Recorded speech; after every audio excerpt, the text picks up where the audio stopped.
welcome to the Cloud Security Podcast by Google. Thanks for joining us today. Your hosts here, as ever, are myself, Timothy Peacock, the Senior PM for Risk Analytics and Cloud Threat Detection in Google SecOps, and Anton Chuvakin, a Reformed Analyst and Senior Staff in Google Cloud's Office of the CISO.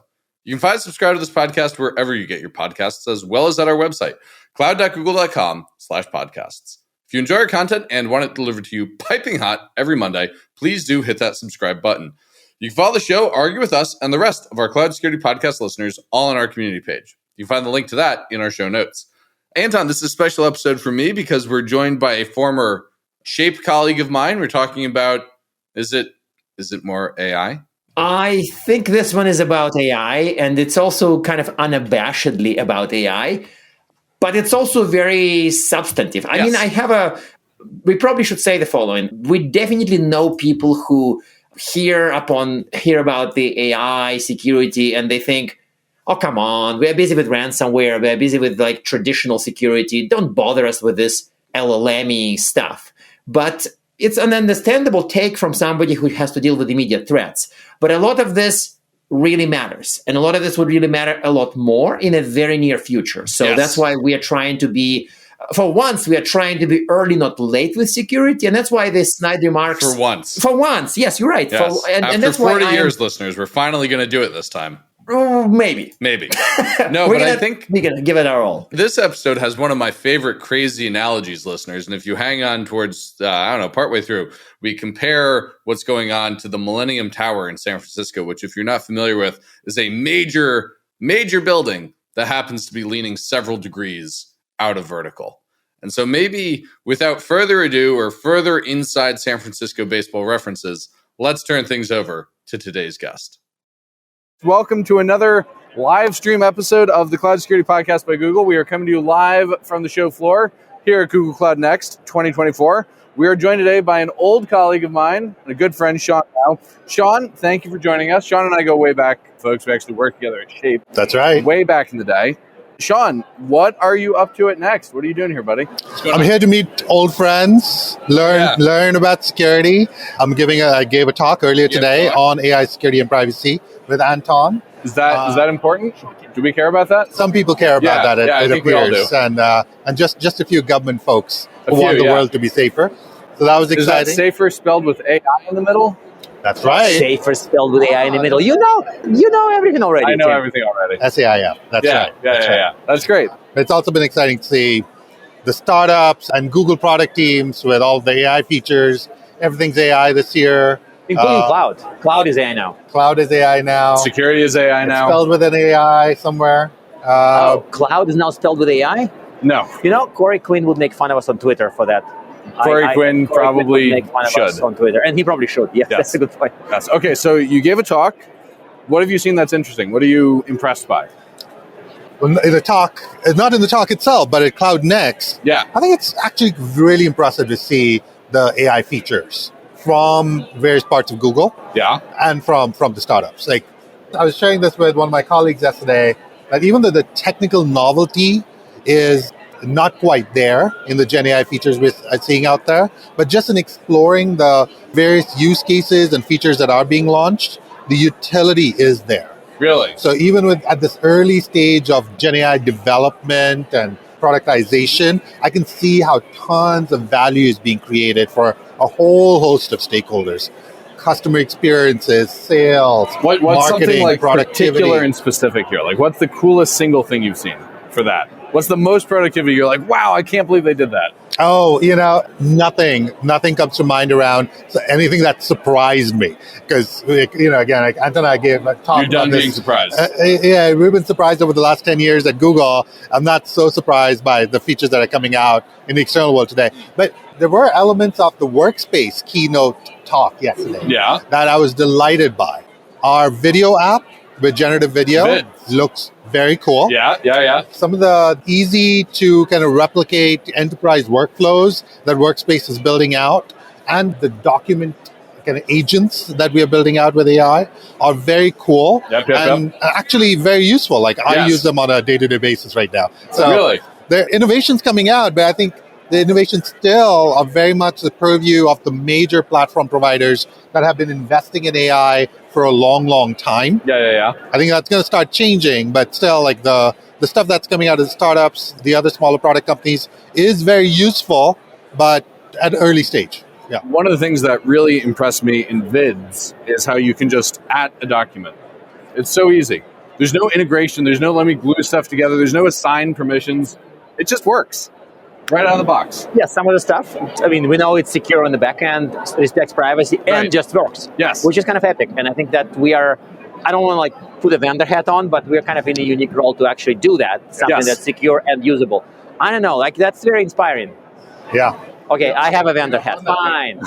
like a demo that was at the keynote yesterday was somebody receiving an email about follow these compliance policies, look at this video for details, and then them saying, oh, are we in compliance with the policies represented in this video? And then being able to transcribe that video with an automated agent and compare it to a compliance policy that they already have in the organization. No way. I said, from a security perspective, that is so useful. And reducing toil, which is really nobody's favorite task to think about whether you are quite matching. Amazingly productive. And of course, like from a Google perspective, I'm like, we're going to actually be doing that. Like next week. Yeah, that's real. I'm immediately going to use this feature to make Google safer. Our customers will then, of course, find it useful. So that's awesome. Cool. So I want to switch subject to, back to AI, I guess. And actually, cloud I want and to AI. switch subjects to our current subject. From AI to like so AI. many things in AI. Yeah, I mean, I know, like fine. We are replicating the meme about like it being all about AI. But actually, how about AI in the cloud?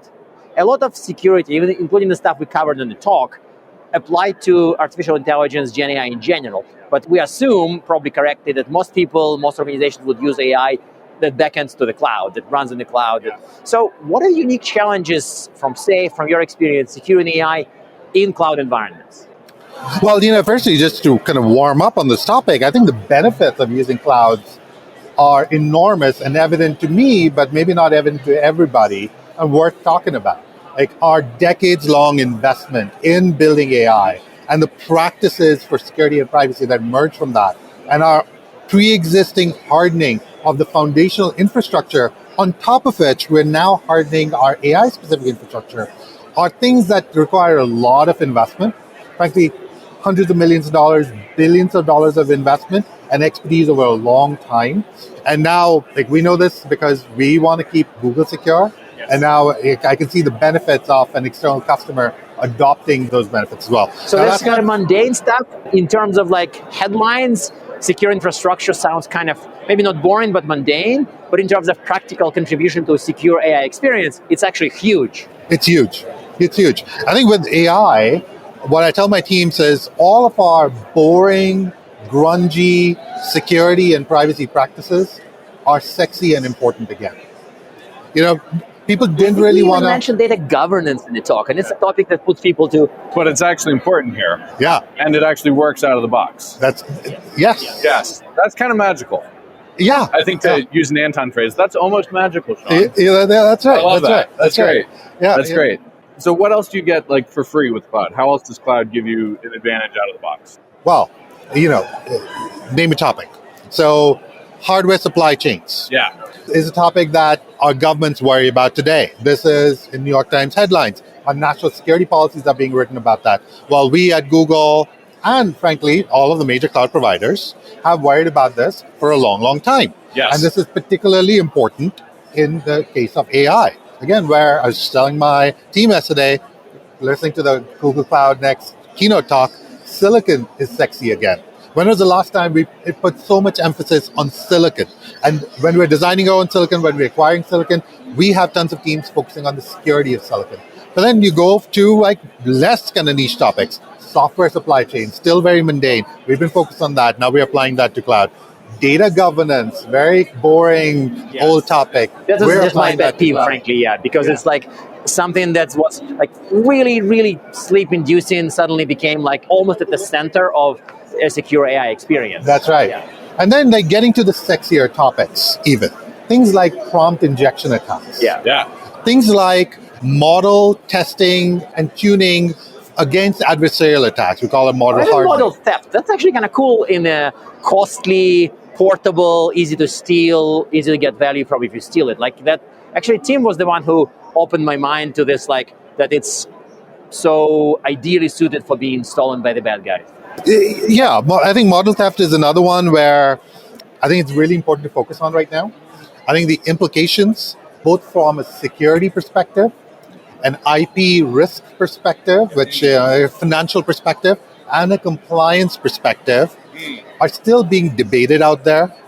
And that is the trade-offs are being debated in various organizations.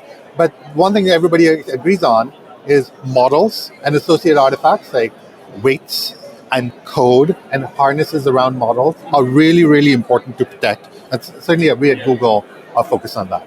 By the way, the trade-offs are around the rapidly evolving landscape of models. Lots of models are open sourced. When they're just available to everybody. Yeah. Why bother stealing the llama solves model? the model theft problem for that model. That is, we can check Can't one off steal the list. what's free. Yes, that's right. what is easy. Yes. But what about like about the distributed fine-tuning on slightly top of it? modified? Yeah. That's right. So if you have fine-tuning data as in your model, if the model is personalized to your organization, perhaps in the future personalized to your individual self, then the model becomes very, very precious to you. Extremely. Then the model represents your organization or represents yourself. And all of the security and privacy risks that will come from some intelligence organization just digging through all of your documents and backlogs to understand everything about you are now centered in the model. The same risks appear in the model, and I therefore think you you're should value scaring me actually. Like I'm starting to think like this is actually like we didn't scare enough people during our talk, but now suddenly we shifted some of the scare into a podcast. Like personalized model that has the data. That again, the data security challenges go again even higher, right? That's right. The more personalized the model is, the more it knows about your organization or yourself, the more the security and privacy challenges are. Frankly, we're not there yet in the industry. Right now, what we are deploying widely in the industry, including in Google Cloud, are general purpose models. The same models available to everybody, is shared by everybody. And any kind of fine-tuning, it's not really fine-tuning, any kind of customization of the model's behavior is actually happening mostly outside of the model and augmenting the model. And we are keeping those very contained and separate. But the general purpose models represent general purpose risks and not specific risks to organizations or individuals. That's really interesting. So we're talking about risk. Your talk talked about risks. Was this one of them, and what were the other ones? Well, we talked about the sexy, exciting topic of prompt injection. Okay. And the risks it entails. Tell the listeners what prompt injection is. Is that like SQL injection, but for models? Oh God, no! Don't go there. This trivializes a lot is a lot of really exciting stuff. Really? I've seen that on the more. internet many times. There's similarities and differences, but okay, fine. I'll outsource Sean, this to tell us. Why is it not SQL injection, but for models? It's not a bad place to Apparently start. I'm so wrong today. It's not a bad place to start, but I think the parallel is that an attacker would try to inject something malicious in a prompt that otherwise seems fairly innocuous to try and change the model's behavior and get it to do things it was designed not to do. Okay. That's what prompt injection is cough about. up all the contents of the database? Cough up all the content of the database or get the model That's a to... little like SQL injection. Exactly. Yes, but he should have said, no, not like reveal the contents of a database. Unless I'm right, in which case I'm leading him down that path. So what else can it do? Why else is that or scary? provide responses that the model shouldn't provide. Like the example Anton and I gave in our talk today was a very innocuous model designed by a remote work company on Twitter to provide very helpful, encouraging responses to tweets about remote work. And somebody figured out how to do a prompt injection attack very simply to get the Twitter bot from this company to provide threatening messages against the president. Right, which was sort of hilarious, but like also in terms of like sheer loss amount, probably not that bad. Like they probably unlaunched the bot. I'm sure they did. Well, right? that's like a stupid bot in the first place. Yeah, Whose idea was to put that bot out on the internet? That's right. That's all together. There are many bots like that and for entertainment purposes. But imagine a more threatening scenario. Yeah, I can imagine that. Okay, well, great. Done. Job done. Podcast over. Yeah, okay, great. Okay, so we've got prompt injection. What else do we have? Well, Unless we rat hole on that the rest of the topic. Let me just quickly say, the reason it's different from SQL injection attacks is because with SQL, you're providing a very structured input to the system. With prompt injection, you're just talking. Like if you were an LLM, I could be prompt injecting you by just inserting certain phrases in my conversation with you. And that's what makes prompt injection quite scary. So model theft, and then what else was there after model theft? Data poisoning, and they covered We already. talked about model integrity violations as well.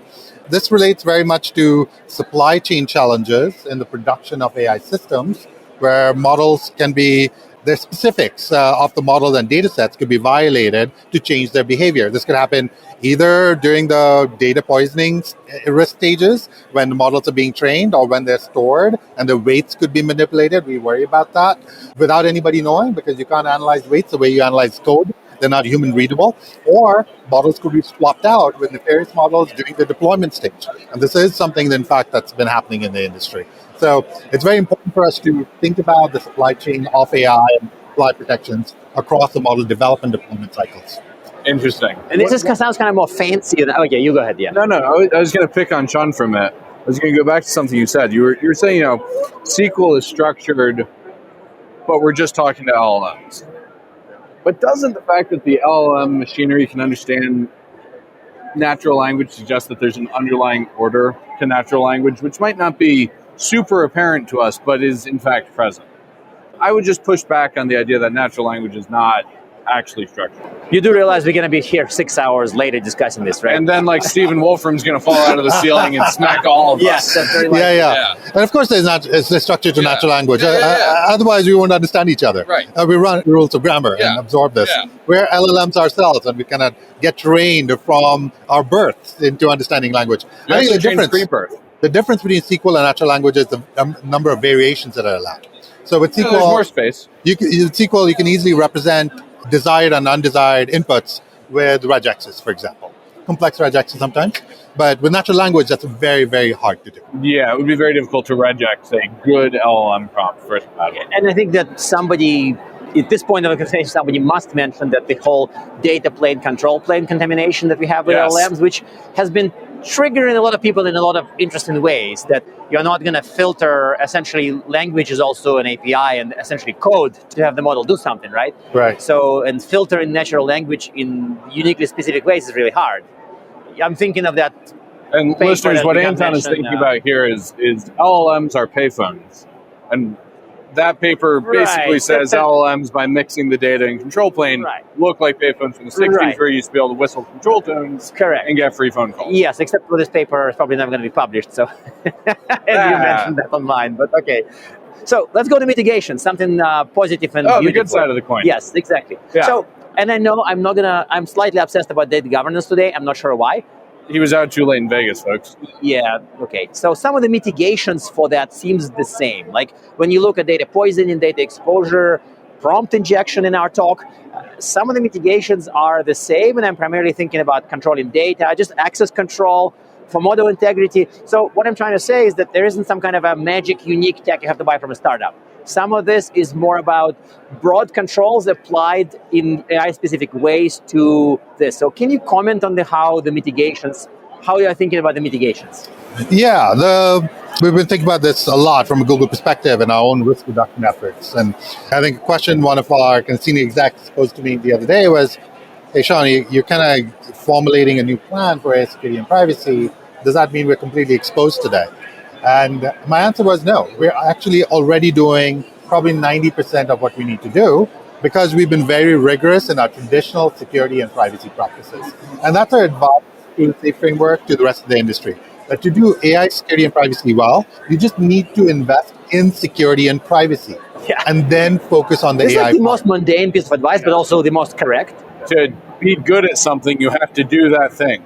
But be good at something traditional, because the new thing relies on you being good here. Yeah, sure. So if you, to use a more practical example, if you really, really suck at container sec, you're going to suck at AI sec. Yes. If another example, if you don't know where your code lives today, you're probably not going to know where your models live tomorrow, and therefore your models will be just as affected by the exfiltration problem as the code is today. If you don't know how you're sourcing your code that's going into your applications, you'll likely not be able to implement how you're sourcing data, managed data, to go into your models. Yes. And you're going to have the same problem. So we just need to get tighter with our security and privacy practices within our organization, don't forget anything that you've been doing in the past just because AI is everywhere now. In fact, reinvest in what you've been doing in the past because you want to protect AI better. I think you alienated a whole bunch of startup audience who also all wanted to sell you an AI firewall, and they almost have it. Here it is, version 0.9. Deploy it and you have it. And suddenly the strong guy says, sorry, you have to be good at security, guys. No, not AI firewall for... We're still leaving that 10 to 20% up top that may be unique to AI, and there is a lot of innovation that's going to happen in that space. Google Cloud is also going to sell some products in that space, but it's not all new. It's not all new, and just because it's not new doesn't mean it's not important. In fact, all of the old stuff is very, very important to succeed with the new stuff. If you just buy the top 20% of solutions and don't invest the 80% that's at the bottom of the iceberg, you're likely going to fail. This is sad news for vendors, but good advice for security teams. Right, and also good advice to people who actually mean to build it securely, like us. Yes. So one of the fun things that we get to ask you to do is predict the future. What do you see coming in securing AI for cloud environments, and how do orgs get ready for the future? Well, let's talk about the risks first. Yeah. I think the risks are just gonna get bigger and accelerate over the next 2 years, particularly because Safe prediction. Because you don't need to be like an AI data scientist or a security professional to know this. Just read the New York Times. Just read the Guardian. AI is a topic for nation states amongst each other. The presidents and the prime ministers are talking about this. They're talking about this because they really value AI and the societal implications of AI. Yes. And because AI is so valuable to nation states, to our societies, to public and private entities, it's not just a business thing anymore. It's an opportunity for warfare and attacks. We're already, of course, starting to see this. Again, just read the public information in the New York Times and Guardian, etc. And because of that, we will see many new attacks over the next 12 to 18 months. Research labs are finding this, academia is finding this, the national security labs are finding this. And we're going to see a lot of innovation from Google, Microsoft, from Apple, from Google Cloud, from Azure, from AWS in this space. Many new startups are going to come as well. So expect a lot of foundational thinking, a lot of innovation, a lot of tools. But again, I would ask your audience to kind of rest easy that they know 80% of what they need to do. Just do the basics. That's kind of to me, it goes into the insensitive remark bucket a little bit, because some of the basics like patch faster, they're well known, but they're not being done for lots of reasons. So, sorry, lately I've been uniquely triggered by saying do the basics, because I've said it in the past myself, and then somebody slapped me and said, Anton, we can't just patch faster or limit access to users or better classify data, because some of this we have been trying since the, 60s maybe. 60s. And it's genuinely hard. It is genuinely hard. It's not the basics. It's the foundation. Yes. Yeah, we talk about them as secure by default foundations within Google, and it is genuinely hard. Like we have invested within Google 20 years of expertise and dollars in building the secure foundations. And I think it's very, very important for any organization trying to build serious, load-bearing businesses around AI to invest in security and privacy foundations. I think foundations is a great word for this, because you think about our security industry, or our software industry, it's been around since the 60s. We've been building buildings for 5,000 years, and when you get the foundations wrong, you end up with the Millennium Tower. And that's with 5,000 years of practice, we still screwed up that badly. So I think this is a much better word for it, foundations. That's kind of inspiring, and it's actually, your line is simultaneously inspiring and depressing. So it's giving me like a weird vibes, and I think Tim achieved the depressing prize. That's a good prize. That's a good prize. So the advice then to get ready for the AI revolution that's coming and happening around us is do the foundations right. That's the best advice anybody could walk away with. And I'll tell you, like, this is a piece of kind of knowledge that resonates with company executives. Sure. I know this firsthand from talking to executives within Google. People get what foundations means, and people can reason about whether the foundations are secure or not, because they've spent years thinking about this. And they're now saying, to do better AI security, we need to invest even more in our foundations, is a message that I've found an accepting audience for. Versus, here, read these 100 research papers that just came out of Stanford and MIT over the last year. We need to do 85 brand new things and invest in different vendors. Or worse, don't forget foundations, forget the entire building. We have the unique new roof paint.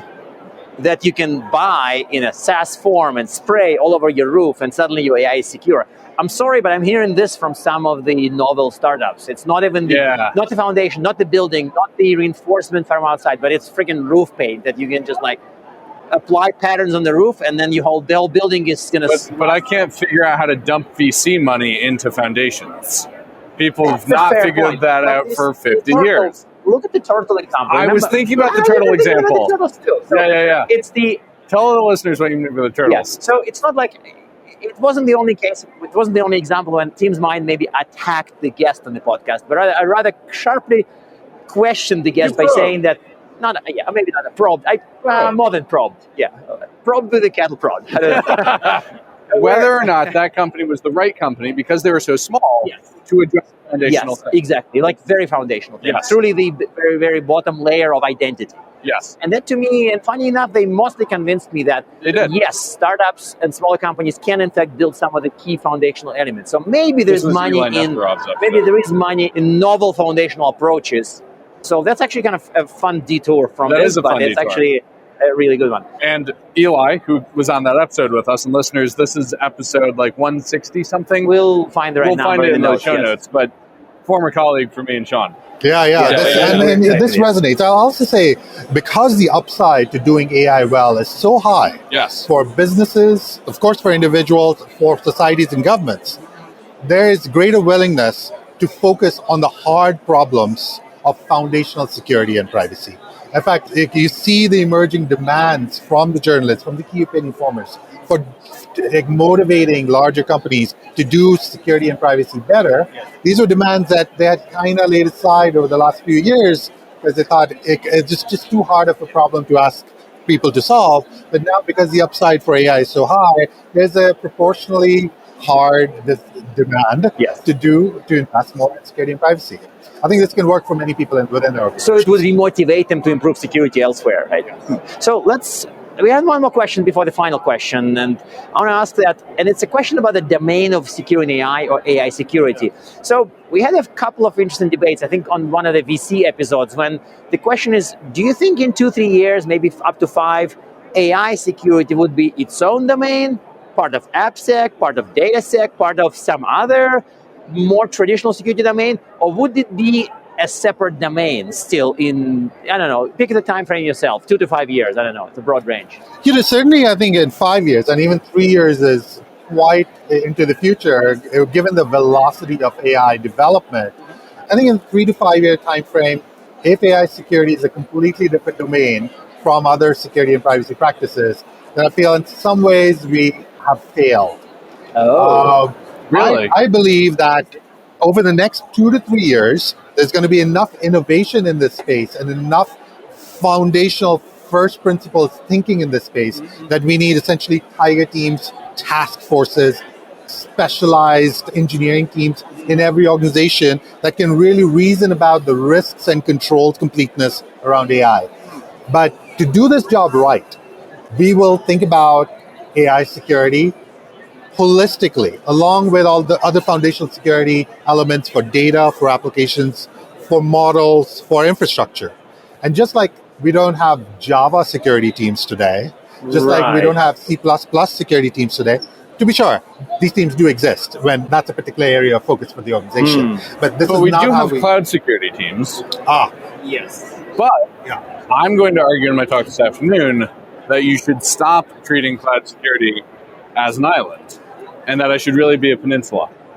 That's right. Wait. That's right. Okay, this is a separate podcast, but island, not a peninsula. That's like, let's put a pin in it, whatever. But I think you're going to the same place of you need to focus a team on it, but it can't be separate from the main. Is that right? That's right. But I think the way we're structuring our own efforts around AI security within Google, we see the need to have focused, dedicated resources working on AI security for the next 2, maybe 3 years.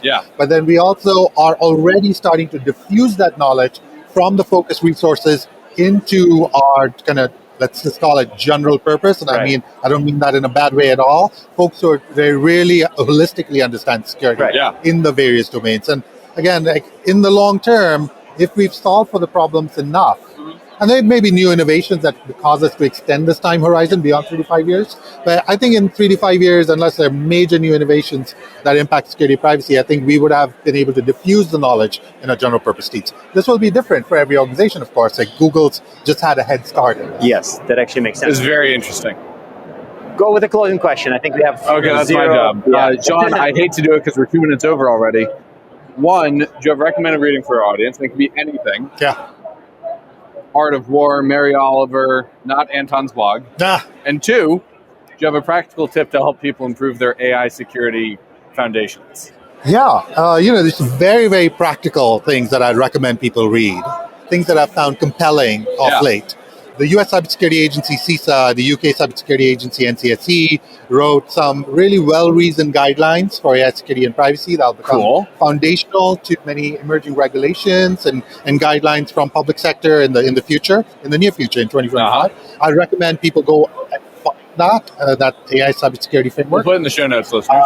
Another fairly well-written document has been from NIST in their risk management framework, and they had an appendix to that as an AI risk and mitigation. That one is heavy reading, though. This is like, you do not read it before bedtime. That one is just a no. Hard no. Purely for the security diehards. You really put NIST and CISA recommendations next to each other in the show notes. Do they self-destruct each other? No. Is that a bad meeting? Deep hypnotic sleep. Oh boy. But you didn't say that about CISA. Like, this is a vote of confidence for CISA, not a vote of confidence for NIST. All right. Yeah. And then a practical tip.